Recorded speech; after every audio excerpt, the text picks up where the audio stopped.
words cannot express how excited I am that HongJoong just did that. I really, I'm just going to get the point out of the way of this video before I get into all the crap for the those of you who have no patience and just want to hear my point. I hope this sets a standard in K-pop to let idols be more experimental with what they want to sound like. Like, holy shit. This scream, growl, whatever you want to call it from HongJoong is mind-blowing to me. I never expected K-pop to actually break that boundary, and it might have happened a few times in places like, I know Pink Fantasy had a song where they actually screamed in it, but it wasn't the Pink Fantasy members screaming.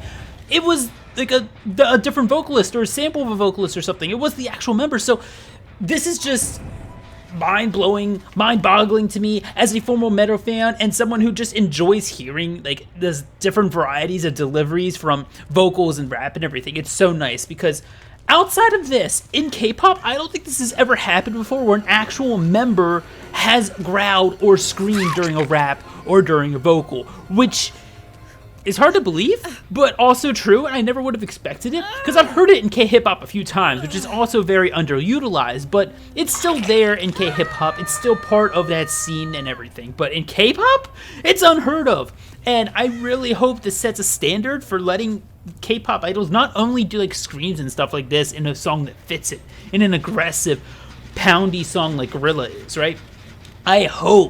I really hope it sets a standard to let vocalists play with how they deliver their lines more often by their own choice. For example, this is kind of what I want to talk about real quick because by itself, by the way, I love Guerrilla. That's what originally this video was going to be about. I was going to show you my original reaction to Guerrilla and be like, yeah, I love it, guys, and here's why. Look at my reaction to HongJoong screaming, but I did it live streaming on Twitch. Come follow me on Twitch, by the way. We stream Sunday, Monday, Tuesday, and some special days outside of that where we just like react to all the new stuff and grade it. Like you guys get to put your 2 cents in and give it a grade out of 10, and we make an entire list out of it. It's a lot of fun. But back on point, I was going to show you guys my reaction to that, but Twitch was like, nah, we muted that audio and you can't use it now. So now I'm just turning this more into a commentary on a philosophical idea of what I want K-pop to be like in the future. And basically, that is, I really hope vocalists are able to do what they want in their music. And I know it's K-pop, they don't necessarily get a say like a lot of other musical industries do of how they want to sound like, but I'm going to use an example real quick. A very controversial one. Momo of Twice. You know how she has a very unique vocal, especially during the earlier days of Twice? Like you think of TT, right? And you think of her vocal in TT. It's a very like nasally and slurry and very unique sound, and you know that it's Momo when it's sung.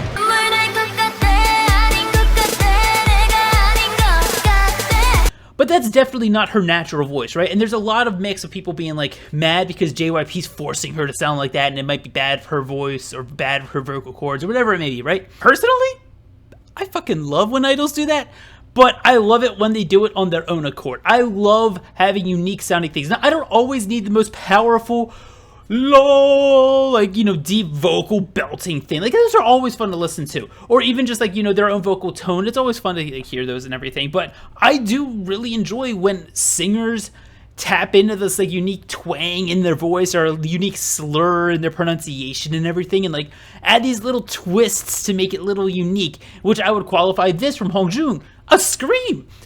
Going into, instead of just going, break the wall, right? Instead of a normal thing, he actually goes into a scream, which I can't scream, by the way, so please don't ask me to do that, and I'd forever embarrass myself. But I just hope this sets a standard that opens it up for K-pop to be able to not only just scream more, but for idols be able to play with their voices how they want to, whether it's good for them or bad for them. I mean, it's their voice, it's their decision. I just hope it opens that up where they can explore that possibility more often. That's kind of what I wanted to say with this video. On top of the fact that I think that scream in Guerrilla is amazing. HongJoong, hit that spot on like an actual metal fucking vocalist. It was great to listen to, and I love how at the end, it literally harmonizes with Jongho on those vocals. Jongho doing that high note at the end perfectly matches that scream, which is why I love it so much too, especially at the end. That first scream in HongJoong's rap is really fun to listen to, don't get me wrong, because it's this very distortioned effects rap, and he just comes out of nowhere and screams, right? But at the end, when HongJoong goes with that long roar, and you have Jongho over top of that going, oh, oh, like a fucking angel, right? And you have that like mix of like a demon and an angel, right? It's so fun to hear those two compliment each other. It reminds me back of when I loved metal and I loved hearing like, you know, the main vocalist doing those screams and like that backup vocal with that pure voice, and they would do it at the same time and harmonize with each other, and it was just like such a contrasting sound that just blends really well, and I love Guerrilla for that. If you want words to live your life by, overall, I love the song. AT's exceptional job. It's my favorite title track since your debut, actually. But yeah, I just wanted to make this little commentary on what I thought of the screen because I wanted to show you my reaction originally, but now I can't because Twitch is a meanie. So yeah, I hope you guys enjoyed this short little thing. If you're curious, by the way, what the background is, this is a game called Dead by Daylight. I play it literally all the time whenever I'm not making videos or listening to K-pop or streaming or whatever. It's like my main game. You're basically a killer. I'm Michael Myers, and you go around and you try to hunt down the other people who are survivors and they're trying to escape. Or you can be the survivor if you'd rather be scared. Either way, it's a fun game. I hope you guys enjoy it. I haven't done a background like this since like March, so thought I'd just let you guys know in case people forgot what this was. Anyways, thank you for watching, and I hope I will see you guys in the next video. K-pop into the safe way.